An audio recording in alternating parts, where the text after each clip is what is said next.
흙방울이 떨어지겠습니다. 내일 아침 기온은 서울이 14도 등 전국이 11도에서 19도로 오늘과 비슷하거나 조금 높겠습니다. 낮 기온은 서울이 23도 등 전국이 18도에서 26도로 오늘보다 2도에서 4도가량 낮겠습니다. 지금까지 이창진이었습니다. KBS 1라디오 6시 뉴스를 마칩니다. 지금 시각은 6시 5분입니다. KBS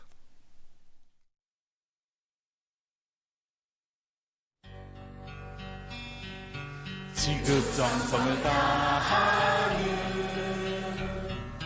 국민의 방송 KBS 김용민 라이브. 이 프로그램은 여러분의 소중한 수신료로 만들어지고 있습니다. 김용민 라이브 2부의 문을 열었습니다. 속보입니다. 노르웨이 노벨위원회는 2019년 노벨 평화상 수상자로 아비 아흐메드 알리 에티오피아 총리를 선정했습니다. 올해 43살이네요. 네. 에티오피아와 에리트레아 평화협정 체결에 기여했다. 예. 오창석 평론가. 네. 아까 언급했어요. 네, 일단은 이제 두 국가는 이제 인접 국가입니다. 에티오피아 북부에 에리트레아라고 좀 작게 이제 국가가 있는데요. 네. 이 아비 총리 같은 경우는 가깝게는 1998년부터 그리고 멀게는 1961년부터 이 분쟁을 종식시키기 위해서 네. 열심히 뛰었습니다. 그러니까 총리가 되기 전부터 이 분쟁 종식을 위해서 노력했다라고 볼 수 있고요. 네. 이 에리트레아뿐만이 아니라 인접국인 소말리아 그리고 수단, 수단과 남수단이 또 나뉘어져 있습니다. 이 갈등 중재를 위해서 발벗고 나섰습니다. 그러니까 동아프리카의 분쟁 지역이라는 분쟁 지역은 모두 돌아다니면서 이 분쟁을 종식시키기 위해서 외교 협정이라든지 또는 투쟁이라든지 캠페인을 벌여왔기 때문에 그 점에서 전 인생을 어떻게 보면 이 노벨 평화상으로 어느 정도 인정을 받았다라고 볼 수가 있습니다. 네. 그리고 총리로 당선된 거는 2018년 4월입니다. 네. 그렇군요. 자, 우리 김수민 평론가는 그레타 툰베리일 것이다라고 했습니다. 네. 최연소 환경운동가. 2월 이전에 두각을 드러냈다면 또 몰랐을 텐데, 예, 아쉽네요. 자, 오창석 평론가. 아까 그 에티오피아 총리 언급했음에도 불구하고 막판에 네이선 로 홍콩 민주화 운동의 주역 이분으로 갈아탔어요. 네, 그걸 이제 알리기 위해서 이제 우리 오창석 평론가는 네. 보면요, 지난번에도 이게 그랬습니다. 알릴 거면은 먼저 알려놓고 네. 그렇지만 저는 이 사람이 받을 것 같습니다라고 맞추면 되거든요. 항상 이렇게 답을 써놓고 답안지 다시 받아가지고 그 딴 답을 써요. 그리고 네. 그리고 나서 이제 틀려요. 예. 자, 그리고 김용민은 도널드 트럼프 미국 대통령이라고 네. 했습니다. 네, 웃겨보려고 한 거였습니다. 예. 네. 자, 트럼프 대통령님 못 받으셨네요. 제가 주선할 테니까 동양대 표창장이라도 받으시면 어떨까?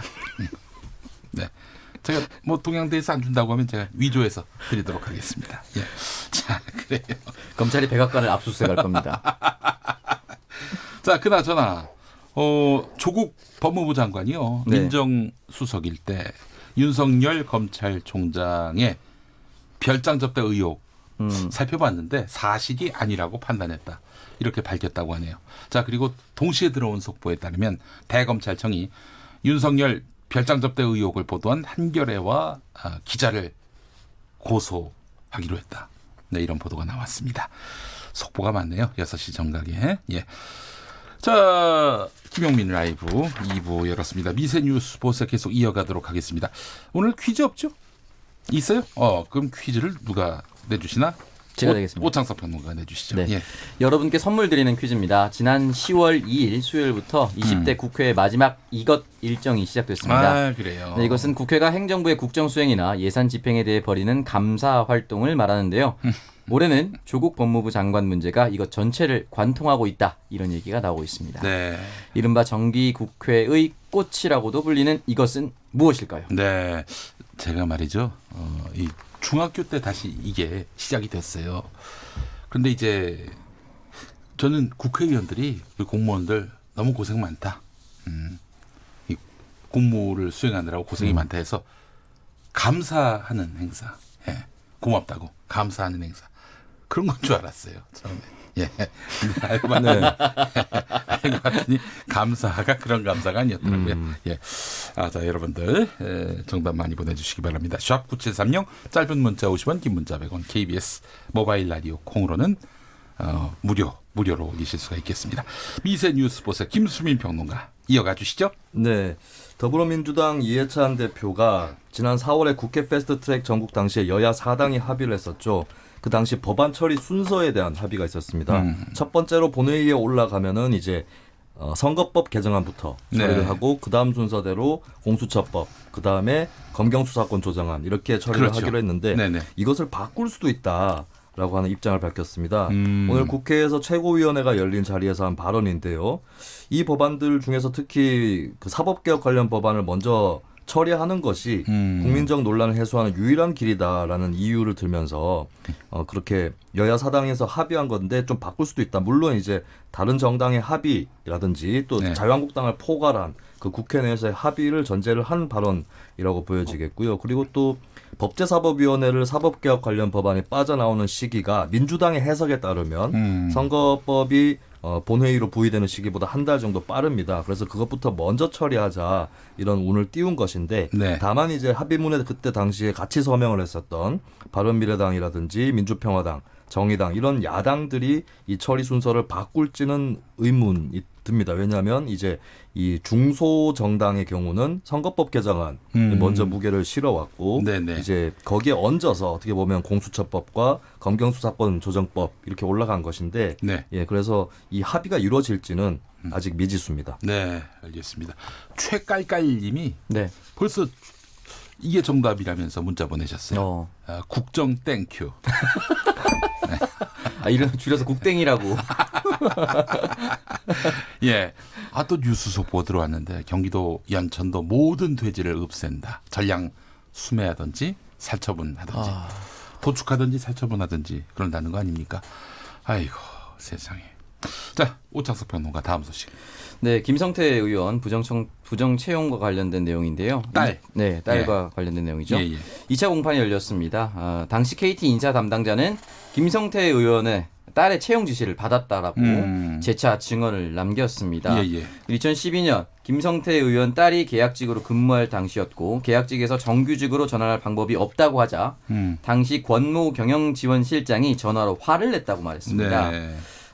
서유열 사장의 지시인데 네가 뭔데 안 된다고 얘기하느냐라고 했다며 이미 서류 접수까지 끝난 상황이라 2013년도에 접수를 하면 진행할 수 있을 것 같다고 하자 말귀를 못 알아듣는다. 지금 당장 진행해야 한다고 증언을 했다고 합니다. 그 이후에 채용 프로세스에 합류를 시켰다는 것까지 증언이 나와 있습니다. 무슨 프로세스요? 그 채용 프로세스. 채용 프로세스. 예. 여기에 대해서 김성태 의원 같은 경우는 오래전 일이라서 정확하게 증언만으로 하면 안 되고 정확한 증거를 가져와야 된다라고 이야기를 했습니다. 허위 진술과 허위 증언에 기초한 기소를 아무런 입증조차 하지 못한 채 재판이 진행되고 있다면서 검찰은 지금이라도 2011년 서유열 전 사장의 증언을 입증해야 한다고 이야기를 했습니다. 아니 근데 이제 부정 채용으로 저 증언 말고 어떻게 입증하죠? 뭐 무슨 문서로 남겨놨을 리는 없을 것이고 근거를. 네. 예. 네, 그러나 이제 그동안 있었던 서류 전형에서 떨어졌는데 갑자기 들어왔다라든지 이런 부분에 있어서는 분명히 이 고소장이 이제 업무방해죄죠. 여기에 대해서는 충분히 설득할 만한 내용이 입증되지 않았나 그런 생각을 합니다. 네. 알겠습니다. 자, 김수민 평론가 다음 소식 뭡니까? 네, 최성전 고양시장이 문재인 대통령은 조직폭력 집단의 수계에 불과하다고 발언한 홍준표 전 자유한국당 등에 대해서 형사 고소에 나섰습니다. 네. 오늘 오전에 서울중앙지검에 고소장을 접수했는데요. 상대방은 홍준표 전 대표뿐만 아니라 김문수 전 경기도지사, 문재인 하야 범국민투쟁본부의 전광훈 총괄대표, 그리고 총괄 본부장인 이재호 전 의원 이렇게 포함이 돼 있고 혐의는 이제 고소 제목입니다. 내란 선동 및 명예훼손으로 돼 있습니다. 네네. 이제 지난 3일에 광화문 광장에서 문재인 대통령 하야 촉구 집회가 있었지 않습니까? 네네. 예, 여기서 이제 전광훈 총괄 대표라든지 이재호 전 의원 같은 경우는 이 단체에서 폭력을 경찰에게 행사하고 청와대 진입을 시도하려 하는 그런 혐의가 있었죠. 그리고 또 홍 전 대표에 대해서도 당시 집회에서 연설을 하면서 문재인 대통령에 대해서 허위 사실을 유포했다라고 하는 게 최성 전 시장의 주장입니다. 그러면서 이들을 고소를 하면서 아무런 근거 없이 시민들 앞에서 탄핵을 공개적으로 주장하는 것은 명백한 내란 선동죄에 해당한다라고 최 전 시장이 주장을 했습니다. 네. 오랜만에 그 이름 들어봅니다. 전 고양시장. 네. 그리고 더불어민주당 대선 경선 후보 중에 한 명이었죠. 네, 네, 명 중에 한 2017년 명. 대선 때. 네, 네. 알겠습니다. 자, 내일도 대규모 집회가 예정돼 있죠. 오창석 평론가. 네, 서초동에서 열리게 되는데요. 일단은 이제 개국본이라고 이제 집회를 주도하는 세력이 있습니다. 네 번째로 진행이 될 예정이고요. 내일을 끝으로 잠정 중단한다라고 이야기를 해놨습니다. 네. 검찰에게 충분히 메시지를 전달했다라고 이야기를 했고 잠시 중단하지만 집회 신고는 충분히 되어 있기 때문에 검찰이 개혁의 의지를 나타내지 않으면 언제든지 다시 시작할 수 있다 이런 입장을 남겼습니다. 네, 알겠습니다. 자, 오늘 마무리하면서 민해 한수, 석해 한수 부탁드리겠습니다. 민해 한수. 네, 요즘 검찰과 조국 장관을 둘러싼 논란, 쟁점 이런 것들을 보면서 네. 예, 논점이 하드디스크처럼 이탈한다. 네. 라고 정리해 보겠습니다. 알겠습니다. 자, 오창석 평론가. 저는 김수민 평론가 SNS 바탕화면을 대신 말씀드리겠습니다. 네. 방송법 6조 5항. 방송은 상대적으로 소수이거나 이익 추구의 실현에 불합리한 불리한 집단이나 계층의 이익을 충실하게 반영하도록 노력해야 한다. 네. 제 SNS를 왜 보십니까? 본인의 생각을 얘기하세요, 앞으로. 방송법. 그럼 헌법을 왜 얘기합니까? 본인의 생각대로 하면 되지. 알겠습니다. 그 법이 생각이다 이 말이죠. 예. 아, 우리 오창석 평론가 많이 컸어요. 그나저나 제 SNS는 왜 자꾸 보십니까? 네. 요즘에 조국 장관 옛날 트위터가 막 돌아다녀가지고 예, 당혹스러운 그런 표정이죠. 알겠습니다. 자, 두 분 한 주 동안 수고하셨습니다. 김수민 고맙습니다. 평론가, 오창석 평론가였습니다. 6시 16분 지나고 있네요. 라디오 정보센터 다녀오겠습니다. 조진주 씨. 아비 아흐메드 알리 에티오피아 총리가 이웃나라와 20년 분쟁을 종식한 데 기여한 공로를 인정받아 올해 노벨 평화상 수상자로 정해졌습니다. 대통령 직속 사회적 대화기구인 경제사회노동위원회가 오늘 최고 의결기구인 본위원회를 열어 탄력근로제 개선 합의안을 포함한 13개 안건을 최종 의결했습니다. 경사노위는 이를 반영한 법 개정을 국회에 촉구하기로 했습니다. 김학의 전 법무부 차관 사건의 수사 단장을 맡았던 여한섭 대구지검장이 국정감사에서 윤중천은 윤석열 검찰총장이 별장에 왔다고 진술한 적이 없다고 수사단에 진술했다고 밝혔습니다. 청와대는 윤석열 검찰총장 임명 당시 이른바 김학의 스폰서로부터 별장 접대를 받았다는 의혹을 검증했는지 여부에 대해 검증 내용은 확인해주기 어렵다는 입장을 밝혔습니다.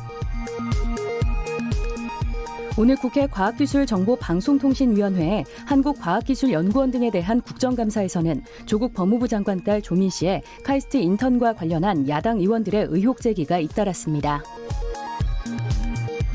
일본의 수출 제한 조치를 두고 불거진 WTO 분쟁의 첫 절차인 한일 양자 협의가 제네바에서 시작됐습니다. 한국에서는 정혜관 산업통상자원부 신통상질서협력관이 수석 대표로 참석했습니다. 오늘 전국 철도 노동조합의 파업 여파로 서울 지하철 13, 4호선 일부 구간 열차 운행이 지연되고 있습니다. 5.18 민주화운동 당시 신군부의 강경 진압 명령을 거부하고 파면당한 고 이준규 목포경찰서장이 형사재판 재심에서 무죄를 선고받아 명예를 회복했습니다. 지금까지 라디오 정보센터 뉴스였습니다.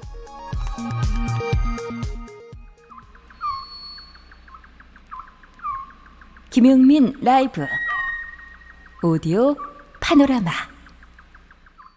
오늘 이 행사 중에 가장 기쁜 시간이 돌아왔습니다. 무슨 시간이냐고요? 헌금하는 시간입니다. 헌금하는 시간. 8월 15일 날 비가 하도 많이 와서 우리가 만 원씩 헌금을 못해가지고 내가 부도가 났습니다. 부도. 이 시간에 여러분 많이 참여해 주시기를 바랍니다. 우리가 다 주머니를 털어서 하나님의 영광과 대한민국 영광을 위하여 헌금하겠습니다. 한국기독교총연합회 대표회장 전광훈 씨, 지난 10월 3일 광화문 집회에서 헌금 발언이 논란을 빚었는데 논란이 있거나 말거나 전광훈 씨는 10월 9일 광화문 집회에서도 오늘 순서 중에서 가장 기쁜 시간이 돌아왔습니다. 무슨 시간일까요?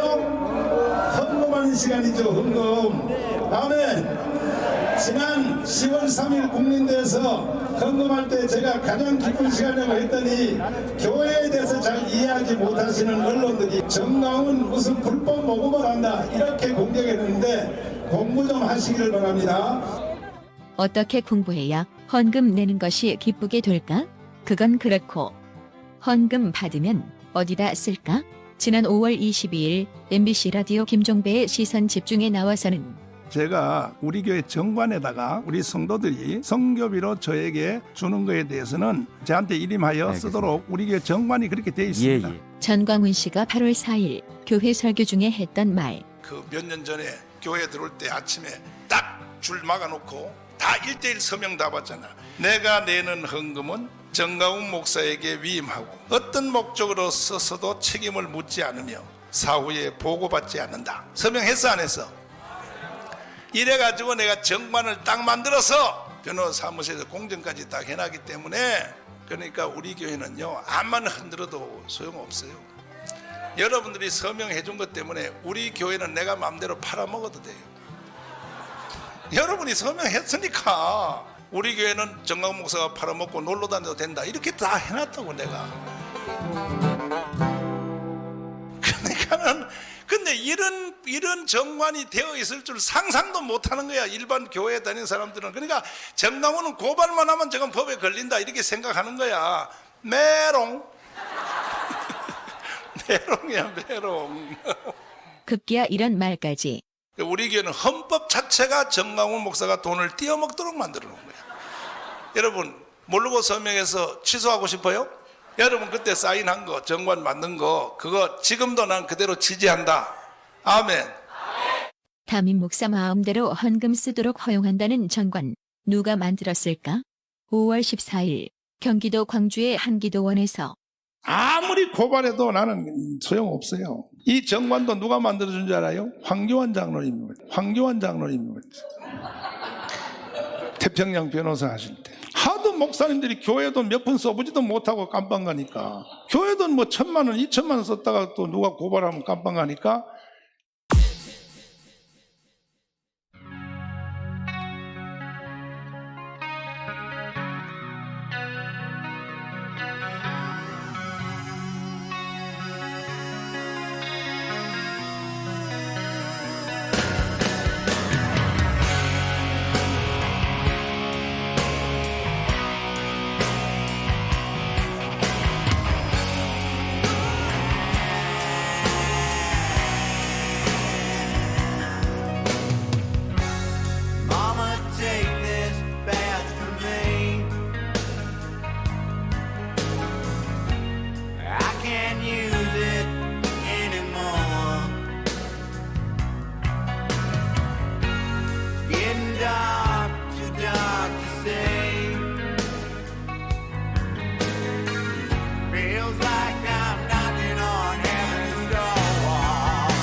네, 오디오 파노라마 들으셨고요. 이어진 노래는 Guns N' Roses의 Knocking on Heaven's Door였습니다. 길블루님 노래 좋다. M본부보다 좋아요. 배철수 씨보다. 네. 자, 메이지 강님 노래 중간에 끊으면 안 돼요 라고 하셨는데 죄송합니다. 노래가 너무 길어요. 이 노래가 다 들으면은 배철수의 음악 캠프죠. 예, 여기 김용민 라이브입니다. 네, 이 정도로 만족하셔야 돼요. 네. 자, 김용민 라이브 함께하고 계십니다. 퀴즈 정답 살펴봅니까? 그럴까요? 퀴즈 정답. 네. 자, 퀴즈 정답과 함께 우리 애청자분들 보내주신 사연 만나보도록 하겠습니다. 2005번 쓰시는 분. 저는 정말 얼마 안 된 청취자입니다. 지금은 5시가 제 하루의 하이라이트입니다. 패러디 너무 좋아요. 앞으로도 쭉 해주세요. 라고 하셨습니다.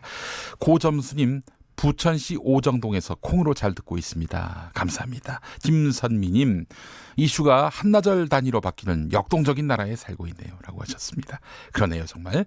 휴대전화 뒷번호 5528번 쓰시는 분, 5시만 되면 휴대전화에 이어폰을 꼽고 목숨 걸고 듣고 있습니다. 직장도 중요한데 아이고 일하시면서 이 방송 들으세요. 고맙습니다. 김용민 씨 시사 또한 놓칠 수 없는 매력이라서요. 저희 대표님이 요 정도는 눈 감아 주시지 않을까요? 라고 하셨습니다. 네. 6700번 쓰시는 분, 매일 체력 단련을 하면서 김용민 라이브를 매일 듣고 있습니다. 속 인터뷰 너무 재밌습니다. 센스 있는 분들의 만담 계속 응원하겠습니다. 라고 하셨고요. 6205번 쓰시는 분, 부천 23의 2번 버스 김용민 라이브 잘 나옵니다. 감사합니다. 자, 이제부터 퀴즈 정답 만나보도록 하겠습니다. 김민호님, 국정감사가 정답이었죠. 정답 평양감사. 자, 그리고 박은영님, 가을마다 한다고 했더니 가을 운동회라고 하셨어요. 어이구, 소리가 다르네요.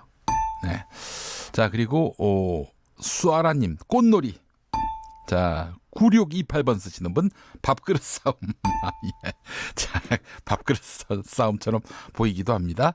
자, 그리고 6392번 쓰시는 분, 소리 지르기. 네.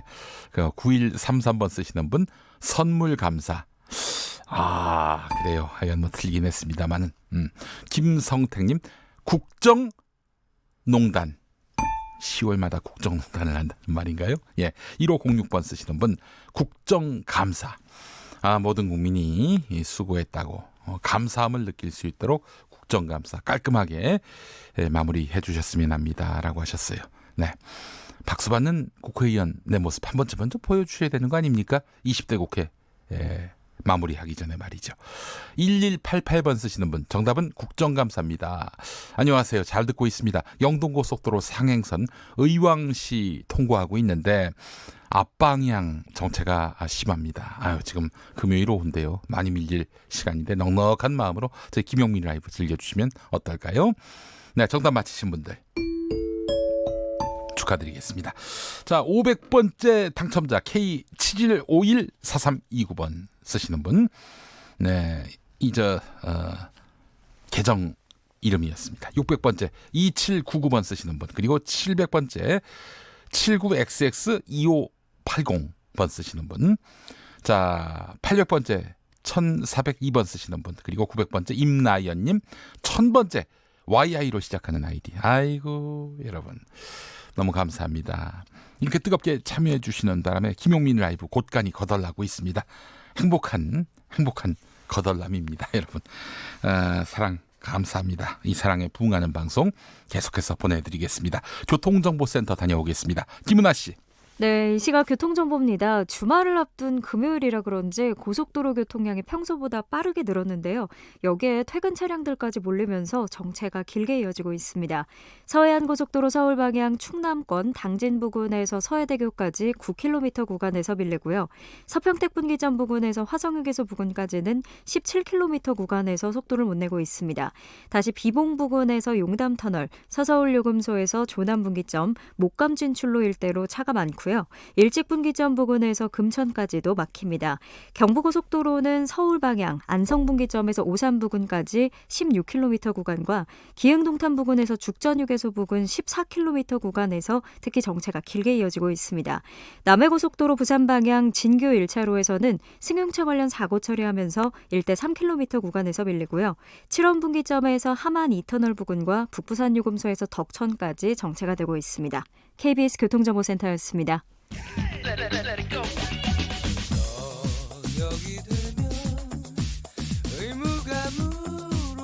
김용민 라이브를 듣고 계시죠?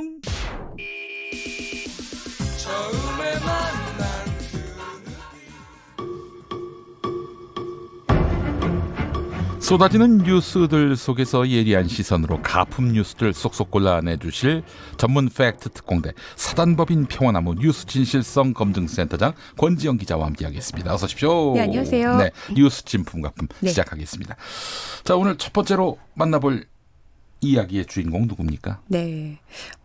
최근 문재인 하야 집회를 주도하면서 언론의 관심을 한몸에 받고 있는 분이죠. 정광훈 씨 얘기입니다. 우리 전광훈 네. 씨 이야기를 굉장히 많이 다루네요. 네, 또 앞서서 그렇습니다. 오디오 파노라마에서도 네. 그 육성을 들었는데 네, 말이죠. 잘 들었습니다. 네. 정광훈 씨가 집회 때마다 헌금을 걷고 있잖아요.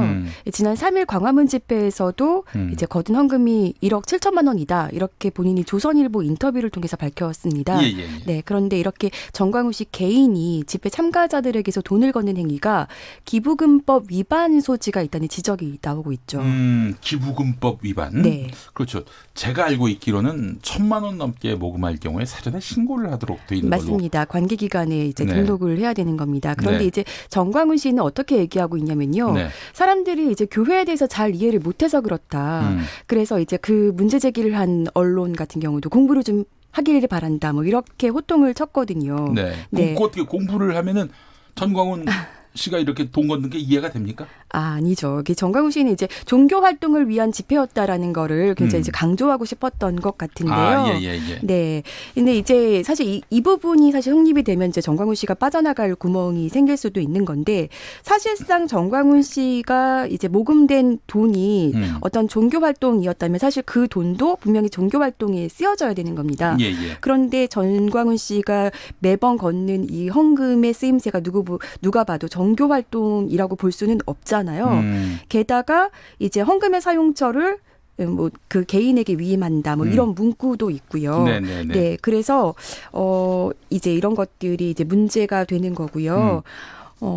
이제 정광훈 씨가 심무하는 이제 교회 정관에 이제 내 헌금은 정광훈 목사에게 위임한다. 어떤 용도로 쓰든 묻지 않고 결과를 보고받지 않는다. 이렇게 이런 식으로 이제 교인들에게 동의를 받고 있다고 주장을 하고 있지만 예, 그렇죠. 뭐 앞서 우리 오디오 파노라마에서도 들었습니다만. 네. 이 집회 참가자들이 모두 전광훈 씨가 운영하는 뭐 교회, 교인이라거나 단체의 어떤 회원이라거나 이런 건 아니잖아요. 그 뭐 정말 뜻이 맞아가지고 오신 분들도 계시고요. 네. 그러니까 뭐 말하자면은 정광훈 씨에게 내는 것이 아니라 네. 오늘 집회 행사에 아무래도 비용이 들어갔을 테니까 돕고 네. 싶다. 이런 마음으로 내시는 분들. 네. 이런 분들이 또 상당할 거란 말이죠. 그렇죠. 그리고 저는 이제 한 가지 더 문제 제기를 하고 싶은 게 예. 이게 정말 종교 집회가 아니다라고 말할 수 있는 부분. 정광훈 씨를 종교인으로 이제 봐야 되느냐 이 부분에 물음표가 찍힌다는 겁니다. 네. 지금 뭐 스스로 목사라고 얘기하고 다니고 있잖아요. 네. 근데 이제 정광훈 씨 같은 경우 2015년에 예. 대신이라는 교단에서 총회장을 지냈어요. 대한예수교 장로의 대신총회. 네. 근데 이제 또 다른 이제 백석 교단이라는 곳이 있는데 이곳과 통합을 추진했단 말이에요. 네. 그런데 이제 대신 측에 있는 많은 목사들이 이 통합에 나는 반대하겠다 이러면서 네. 대신 수호라는 이름으로 잔류를 했어요. 네. 그러면서 이제 대신 측에서 정광훈은 우리 교단 목사가 아니야라고 일찌감치 선을 그었고요. 네.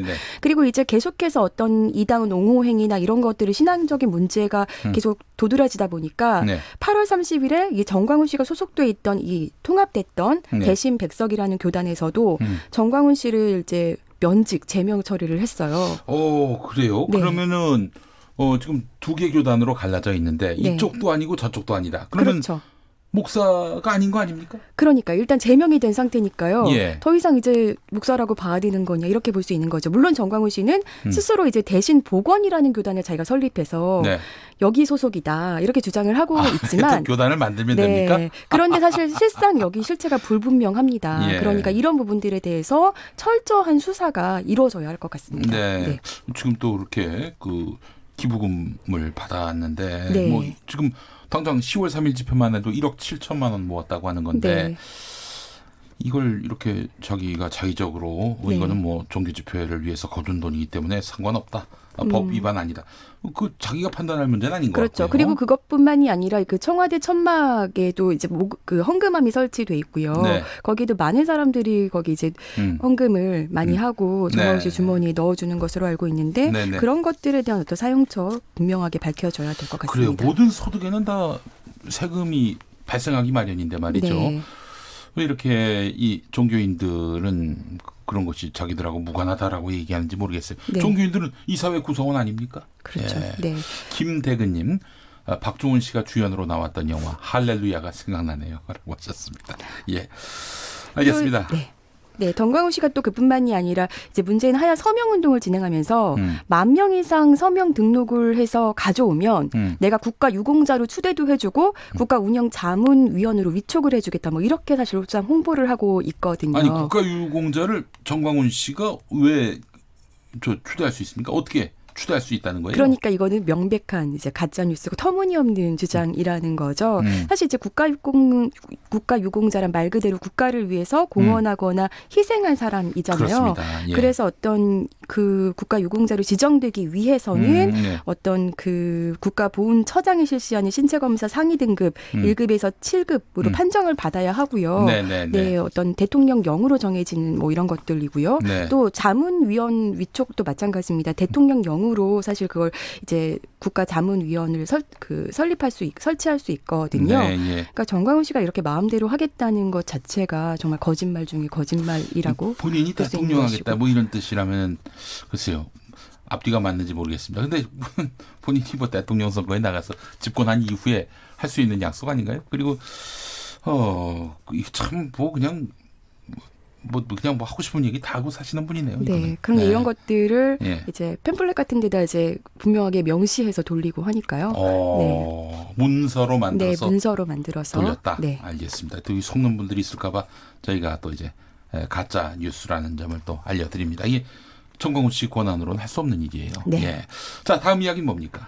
네, 이 단체 채팅방에 돌고 있는 가짜 뉴스들 중에서 어제 하루 종일 그 김진태 자유한국당 의원의 페이스북 글이 매우 핫했습니다. 네. 내용은 이랬습니다. 네. 국가보훈처가 선정한 2019년 이달의 독립운동가의 대표적인 반공주의자인 김좌진 장군은 빠지고 공산주의 시조라고 할 수 있는 이동희 선생이 들어갔다. 뭐 이런 주장이에요. 네. 네. 어떻게 사실입니까? 사실은 그 사실이긴 한데요. 네. 사실은 이게 엄연한 색깔론인 거잖아요. 그러니까 이게 국가보훈처가 애초에 선정한 48명 중에 원래 이동희 선생이 들어가지 않았는데 네, 이게 네, 왜 네. 이렇게 들어간 거냐. 이게 이제 김정은의 눈치를 본 거 아니냐. 뭐 이렇게 사실 주장하는 거거든요. 네. 그런데 애초에 사실은 이 이벤트를 펼칠 때 국민에게 이제 독립운동가의 업적을 알리고 관심을 환기시키겠다는 취지는 좋지만 어떻게 보면 독립운동에 목숨을 바친 선조들이라는 점은 다 같은 건데 네. 이런 점들을 우리가 뭐 투표로 해서 인기 순위를 매기고 뭐 이런 형식이 과연 옳은 것이냐 네. 뭐 이런 비판도 있었거든요. 네, 그러니까 네, 네. 같은 맥락으로 사실 한국당 김진태 의원의 어떤 지적은 어떤 수군행전 체제의 어떤 이념 논리로 독립운동가들을 평가하고 있다는 거잖아요. 네. 네, 이런 점이 문제로 보일 수 있을 것 같습니다. 독립운동을 하는데 네. 이 사회주의 노선으로 해서 독립운동을 벌였다 이렇게 봐도 될 것이고 또 이동휘 선생은 1935년에 세상을 떠났습니다. 네네. 이적이 해방되기도 전에 10년 전에 세상을 떠난 분인데 이분이 북한 체제를 옹호했다는 식으로 오도하는 것은 좀 바람직하지 않은 것 같다는 생각이 드네요. 네, 예. 그렇죠. 알겠습니다. 자, 평화나무 뉴스 진실성 검증센터장 권지영 기자와 함께했습니다. 오늘 말씀 잘 들었습니다. 네, 감사합니다.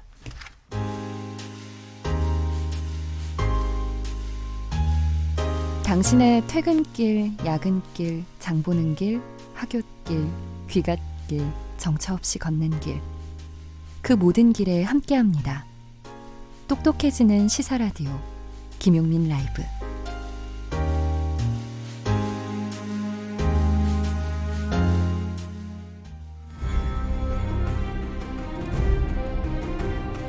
오늘 국회의 모습이 내일 총선의 결과로 나타난다. 만약 내일 21대 국회의원 선거가 치러진다면 그 결과는 몇 대 몇? 21대 총선을 예측해본다. 2020 의석 전쟁. 자, 토요일, 일요일입니까? 일요일도 합니까? 일요일도 하죠. 예, 그래서 토일. KBS 1라디오 아침 네. 10시에 방송되는. 그렇습니다. 네. 뉴스월드 최영일입니다. 네, 그렇습니다. 뉴스월드 최영일입니다의 진행자 최스트라다무스, 최영일 평론가 나오셨습니다. 안녕하세요. 거기서는 네. 최무스라고 안 해요. 뭐라고 합니까? 그냥 최영일. 최영일, 알겠습니다. 여기 요 의석 전쟁에서만 최무스죠. 네, 알겠습니다. 자, 그래요. 오늘 또 정치 이야기로 김용민 라이브 네. 대미를 장식하도록 하겠습니다. 예. 자, 정말 이게 반나절 단위로 세상이 뒤집히니까 얘가 정말 아주 그냥 멀미가 납니다. 저 여기 입 헌 거 입이 보이세요? 허셨어요. 네네. 예. 조국 피로감인데 이제 새로운 뉴스가 더. 알겠습니다. 우선 그 의석 전쟁이니까요. 예. 현재 각 정당의 의석수부터 한번 체크해 아주 보겠습니다. 재밌는 일이 있었습니다. 더불어민주당이 128석 그대로인데요. 어제 한 석이 줄었다가 오늘 한 석이 도로 생겼습니다. 왜 그렇습니까? 왜 그러냐면요. 예. 이수혁 의원이 네. 비례대표 민주당 의원인데 지금 미국 대사 내정자였어요. 아, 2달 전에 지명이 됐습니다. 네네네. 그런데 이제 아시겠지만 대사, 네. 외교관이 해외에 가려면 네. 그 나라에서 승인을 해줘야 돼요. 그렇군요. 이게 아그레망이라 그러거든요. 아, 그 전에 그 문정인 대통령 네. 외교 안보특보, 외교통일특보 그분을 이제 주미 네, 대사로 이제 세우려고 했다가 미국이 네. 반대하는 바람에 맞아요. 예, 그래서 그러니까 이수혁 이제 의원으로 네. 예. 우리나라에 주재할 대사인데 우리랑 코드가 좀 맞는 분으로 보내주시오. 네. 사실 트럼프 대통령은요 영국 대사를 돌려보낸 적도 있습니다. 아, 그래요? 예예. 오. 그래서 어그리먼트 이제 어쨌든 동의를 구하는 건데 불어를 쓰니까 외교 영화에서 아그레망 이렇게 부르거든요.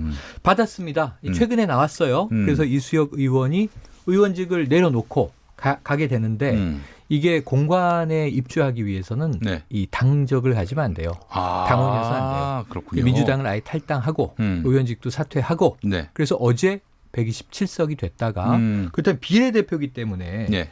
후임 지명순위 16번을 가지고 있던 정은혜 의원이 오늘 신임 비례대표로 국회에 입성을 한 거죠. 근데 오늘 이제 국회의원이 됐는데 네. 어떻게 국정감사 합니까? 국정감사 해야죠. 아니, 당장 배치돼서 해야죠 지금. 예, 그래요. 한 명이 중요한데. 그런데다가 이제 이 민주당 상근 부대변인을 지냈기 때문에 네. 당내 국회 돌아가는 상황은 잘 알고 있을 것으로 보여지고 네. 보통 이제 초선인데다가 이게 중반기에 새로 들어갔으니까 네, 네. 내년 4월이 총선이잖아요. 뭔 중반기요? 하반기지. 아, 그렇죠. 예. 지금 이제 이 국회로 치면은 하반기, 이 문재인 정부 임기로 치면 중반기. 그러네요. 그래서 할 일이 많을 것으로 보여집니다. 그리고 그래도 그 외에는 뭐 네. 청년에 해당하는 국회의원 아닙니까? 청년 비례대표예요. 그러니까 보통 우리가 이제 직능제라고 해서 네. 장애인 대표 또는 뭐 이 사회적 약자 대표 네. 또 뭐 중소상공인 대표 등등이 있는데 청년 비례대표입니다. 아, 그래요. 그래도 뭐 정은혜 의원이죠. 정은혜 신임 의원이 되겠습니다. 의원이 들어감으로써 국회의원 평균 나이가 아주 조금은 좀 내려가겠네요. 그 중요한 대목이죠. 그 외에 자유한국당 110석, 바른미래당 28석, 정의당 6석, 민주평화당 4석, 우리공화당 2석, 민중당 1석, 네. 무소속은 이제 이 대한정치연대 10석을 포함해서 네. 18석 그대로입니다. 알겠습니다. 우리 최영일 평론가님은 윤석열 검찰총장이 건설업자 윤중천 씨의 네. 별장에 들러서 접대받았다. 이 보도 어떻게 보셨어요? 새벽에 깜짝 놀랐습니다. 깜짝 놀라셨군요. 예, 깜짝 놀라서 봤습니다. 네. 어떻게 이런 게 지금 나올 수가 있을까? 사실은 이번 정부 청와대에서 네. 지금 조국 법무부 장관입니다만 민정수석 거의 마지막 시점에 윤석열 검찰총장을 올리지 않습니까? 네네. 그래서 이제 결국 임명이 되잖아요. 청문회 때 이때는 이제 민주당이 보호하기 위해서 방탄을 했고 네. 또 이제 자유한국당 등 야당이 아주 성토를 했고 그런데 이제 임명이 됐습니다. 네네네. 그런데 어떻게 이게 뒤늦게 이런 보도가 나오지? 네. 놀란 게 김학의 전 차관 네. 이 강원도 원주 별장 성접대 저는 이 성접대라는 것에 반대하는 입장인 것이 네. 성폭행으로 이 여성분들이 주장하고 있잖아요. 그렇죠. 우리는 네. 접대한 게 아니라 폭행을 당했다. 성접대는 건설업자 윤중천과 김학의 전 차관 입장에서는 뭐 접대를 하고 받았는지 모르지만 이 사이에 등장하는 여성분들은 이 약물도 이 투약당했고 성폭행을 당했다는 입장이에요. 네. 다만 공소시효가 지금 지났느냐 말았느냐 아슬아슬한 상황에서 좀 법적 이 처벌은 안타까움이 있는데 네. 어쨌든 이 관련해서 바로 윤중천 씨가 건설업자 윤중천 씨가 이 강원도 원주 별장에 윤석열 당시에는 총장이 아니죠. 검사도 다녀간 바 있다. 네. 접대했다라고 진술한 것으로 한겨레 신문이 오늘 보도하면서 네. 일파만파 사태가 커지고 있습니다. 그래요. 자, 그런데 윤석열 총장이 아주 거세게 단호하게 반발하고 있습니다. 육성이 나오진 않았지만 네. 대검찰청 대변인실을 통해서 최근에는 계속 검찰 개혁안들을 발표하고 있었잖아요. 그런데 이 보도에 대해서 신중을 기하기를 바란다라는 얘기는 이미 어제 나왔었고요. 네. 오늘 보도가 됐죠. 이 출판물에 의한 명예훼손으로 오늘 고소했다라고 밝혀서 한겨레 신문과 한겨레 신문과 이제 이 허영 기자인데 아마 법정 다툼이 이 진위 공방으로 벌어질 것 같고요. 아주 묘한 건 뭐냐면 이 대검찰청 이 기사 중앙일보 기사를 보면 윤석열 총장의 육성을 우리가 듣지 못하지만 이 검찰청 고위 관계자를 통해서 격려했었다. 그리고 나 그렇게 허술하게 살지 않았다.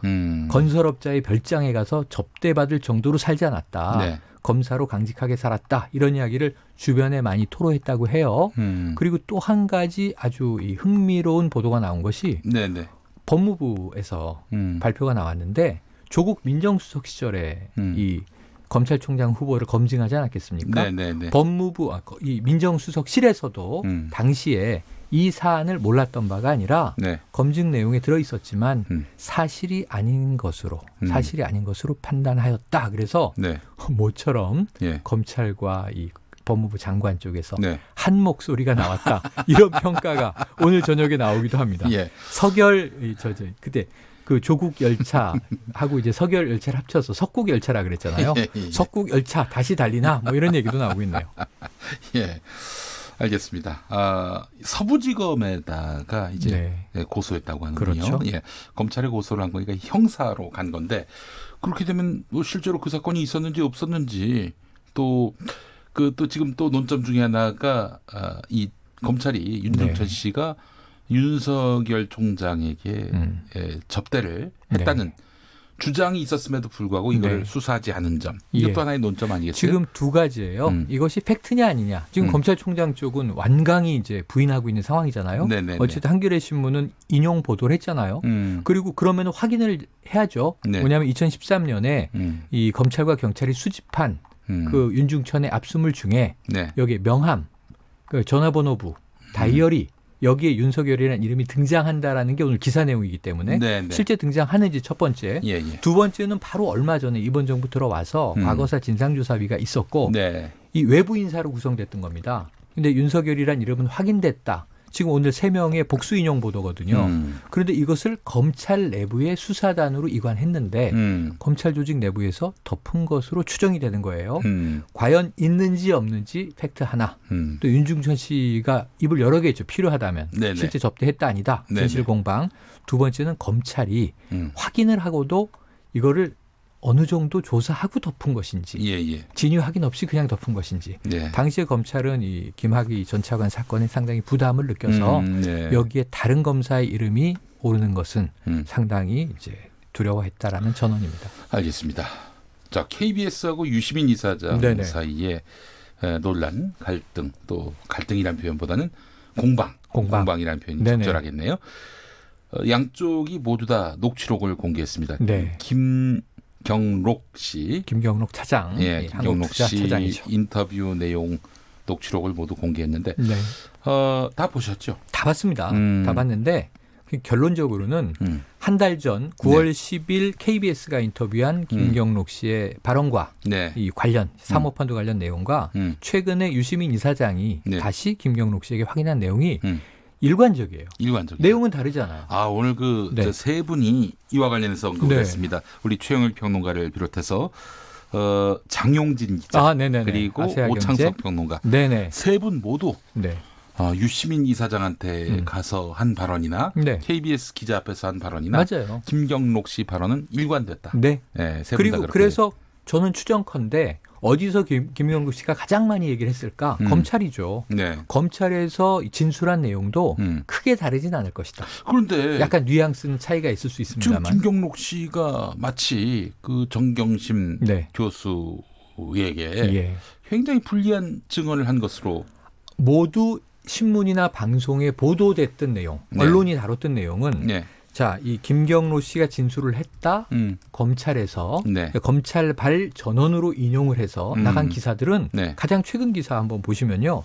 자, 김경록 씨가 이 여의도 뭐 호텔에 있었는데 네. 청문회 당일날 네. 이 타인 명의의 유심칩을 꽂은 공기계를 가지고 즉 차명폰을 가지고 네. 조국 장관 후보자와 당일 통화를 했다. 음. 통화 내용도 나옵니다. 네. 이게 저 표창장 위조된 것 같으니 수긍을 하세요. 네. 나 모르게 조교가 위조한 것 같습니다. 이런 얘기를 주고받았다는 거 하고 네. 그리고 노트북은 검찰에 제출되지 않고 사라졌는데 이 안에 핵심 증거가 많이 들어있는 것으로 보여진다. 네. 이게 다 김경록 씨가 얘기했다고 그동안 보도된 거예요. 그 심지어는 김경록 씨 말을 인용해서 자, 이 정경심 교수가 이 WFM 등 기업의 깊숙이 경영에 관여한 것 같다. 따라서 실소유주 아니냐. 네. 이런 얘기들이 나왔는데 네. 이 두 개의 교차 검증, 두 개의 녹취록의 교차 검증 결과 이 김경록 씨는 투자 전문가 아닙니까? 네. 이 정경심 교수의 자산 관리인 아닙니까? 네. 근데 정경심 교수가 친인척에게 당한 것 같다. 오촌 조카가 투자 사기꾼으로 보여지고 그러니까 조범동 씨하고 그 정경심 교수하고 지금 사이가 안 좋아요. 안 좋을 뿐만 아니라 네. 실제로 이미 10억 5천만 원 사모펀드에 블라인드 펀드에 돈이 들어가 있는 상황에서 이미 정경심 교수는 의심하기 시작한 것 같다. 어찌 보면 돈을 회수하기 위해서 노력했을 실제로 수 저 있죠. 조범동 씨가 정경심 교수가 화나게끔 했어요. 네. 행동을. 그러니까 내 돈이 어디 있는지도 모르고 그러다 보니까 이게 재밌는 거 제가 하나만 인용할게요. 네. 제 기사를 보다가 하도 이상했던 기사가 하나 있어요. 정경심 교수가 네. 이 업체의 실소유주인 것으로 드러난 정황이 있다. 음. 뭐냐? 네. 군산 공장에 오라고 권유한 내용이 있다는 거예요. 예. 근데 정경심 교수가 군산 멀어서 못 가요 이렇게 얘기하는데 네. 오너가 공장에 안 가보는 회사도 있어요. 아니 너무 군산이 멀어서 못 가요라고 얘기를 했어요. 근데 네. 조범동 씨는 예. 저 이 숙모 실체가 있는 기업이라니까요. 군산에 큰 배터리 공장이 있어요. 이런 얘기를 했을 거 아니에요. 네네. 근데 안 간 것으로 판명된 기사를 버젓이 실으면서 고로 정경심 씨는 경영에 깊숙이 관여한 실소유주가 아닌가로 보인다라는 언론 기사가 파다했어요. 근데 이러한 내용들을 보면 사실은 네. 지금 김경록 씨는 일관되게 피해자인 것 같습니다라고 이제 진술을 해왔다는 거죠. 정경심 교수가. 그런데 예. 이 육성을 우리가 유시민 이사장의 알릴레오를 통해서 처음 듣다 보니까 아 김경록 씨 입장이 이런 거였어. 네. 그런데 우리는 검찰에서 김경록 씨가 핵심 증인으로 정경심 씨에 대한 불리한 진술을 쭉 해온 거라고 오해를 하고 있었단 말이죠. 네. 그 중간에 언론이라고 하는 프리즘이 네. 너무나 다른 각도로 반사했던 것 아닌가. KBS는 두 꼭지 보도했잖아요. 근데 저는 하나는 맞다고 봐요. 이게 청문회에서 얘기한 대로 조국 장관이 당시 얘기했던 대로 블라인드 펀드 맞느냐. 블라인드 펀드가 아닌 것으로 김경록 씨는 진술해요. 투자자가 다 대체로 어디에 내 돈이 투자됐는지 업체에 대해서는 알았다. 네. 근데 조국 장관은 모르는 것 같았다. 조국 장관은 이 투자의 문외한이다. 네. 재테크에 심지어 관심이 없다. 네. 저는 가장 가슴 짠한 대목이 정경심 교수는 이 남편이 청와대에 들어가는 것을 불안해했다. 자기로부터 점점 멀어지는 것 같았다. 이 와중에 동생은 또 이 돈 때문에 소송이 벌어집니다. 그러니까 이제 이 자기의 친정 관련 재산을 스스로 지켜야 한다는 강박에 투자 공부 많이 한 것 같은데 결국은 오촌 조카, 시댁 오촌 조카에게 돈 떼이는 상황까지 간 것 아닌가로 추정되거든요. 실제로 그러면 이제 검찰이 그 자기들에게 유리하게 그러니까 피의자를 압박할 목적으로 사실관계를 제대로 국민에게 알리지 않았다. 또 언론도 거기에 동조했다. 이렇게 요약할 수 있는 거 아닙니까? 그러니까 저는 KBS에서 어제 오늘 발표하고 있는 말도 믿어요. 사장단의 초기 결정, 어제 오전 결정에 대해서 강하게 반박을 했잖아요. 왜 내부 기자를 못 믿고 이렇게 레기를 만드십니까? 이런 얘기도 했는데 기자는 그런 파이팅 정신이 있어야 된다고 봐요. 네. 데스크나 이 경영진에게도 부딪혀야 돼요. 그런데 문제는 그 글 중에 중하반부에 제가 조금 이제 걸리는 대목이 있어서 말씀드리면 네. 정경심 교수는 이제 그만 김경록 씨를 놓아주십시오. 이런 얘기를 하거든요. 네. 이건 뭐냐면 이제 기자분들 다수가 정경심 교수가 김경록 씨를 장악하고 있다. 네. 자기가 필요한 대로 지금 활용하고 있다고 보는데 김경록 씨의 진술의 내용은 정경심 교수는 지금 앞가림도 못하는 상황이다. 자기 눈앞에 떨어진 일을 처리하느라고 너무 급급하다. 사실 지금 이 제기된 의혹을 보면 검찰 소환 조사 계속 받고 있는데 뭐 제대로 자기 상황이 통제가 되겠습니까? 근데 어떻게 이제 이 다른 피의자를 통제하겠어요? 오히려 김경록 씨는 검찰에 시달리고 있는 것 아닌가? KBS랑 인터뷰하니까 그날 검찰에 불려가요. 근데 이제 KBS 인터뷰한 걸 알고 있었다는 거예요. 네. 전 KBS 기자가 검찰에 제보했다고 결코 믿고 싶지 않아요. 그리고 그 다음에 알릴레오가 인터뷰를 방송하니까 심야 조사 안 하기로 한 검찰이 그날 밤에 부르지 않습니까? 그러면 김경록 씨는 상당히 검찰로부터는 압박을 받고 있을 것으로, 그 압박이라는 표현은 주관적일 수 있겠습니다만 이렇게 이제 해석을 해본다면 사실은 조금 우리가 지금까지 봐온 흐름과는 다르게 봐야 하지 않을까 싶습니다. 아직까지 너무 어려운 분야입니다. 사모펀드는. 그런데 제가 큰 틀에서 숲을 보는 마음으로 한마디 하자면은 뭐 어느 언론이라고 뭐 특정할 것도 없이 뭐 거의 모든 언론이 다 그렇고요. 검찰도 그렇고요. 김경록 씨에 대해서 사람에 대한 예의를 갖춰야 됩니다. 그게 뭐예요? 맞습니다. 그분 발언을 그렇게 또 본질 자기가 말하고자 하는 바가 있는데 그 발을 제대로 제대로 반영을 했습니까? 네. 그래서 또 수렴을 했습니까? 김경록 씨의 이 두 개의 녹취록의 내용은 정경심 교수에게 불리한 것도 있고 유리한 것도 있어요. 우리는 공정하게 보자고요. 자, 알겠습니다. 내일 총선이라면 의석수 몇 대? 지금 민주당 어렵습니다. 110석으로 떨어졌습니다. 110석. 10석 떨어졌고요. 자유한국당은 70석까지 갔는데 조금 반등했어요. 지지율이. 75석들이. 75석. 알겠습니다. 이 정도로 하죠. 네. 알겠습니다. 다음 주에 뵙죠. 자, 최영일 평론가와 함께한 시간이었습니다. 2020년 의석전쟁까지 함께했고요. 김용민 라이브 내일 5시 5분에 돌아오겠습니다. 좋은 저녁 보내십시오. 당신이 대한민국입니다.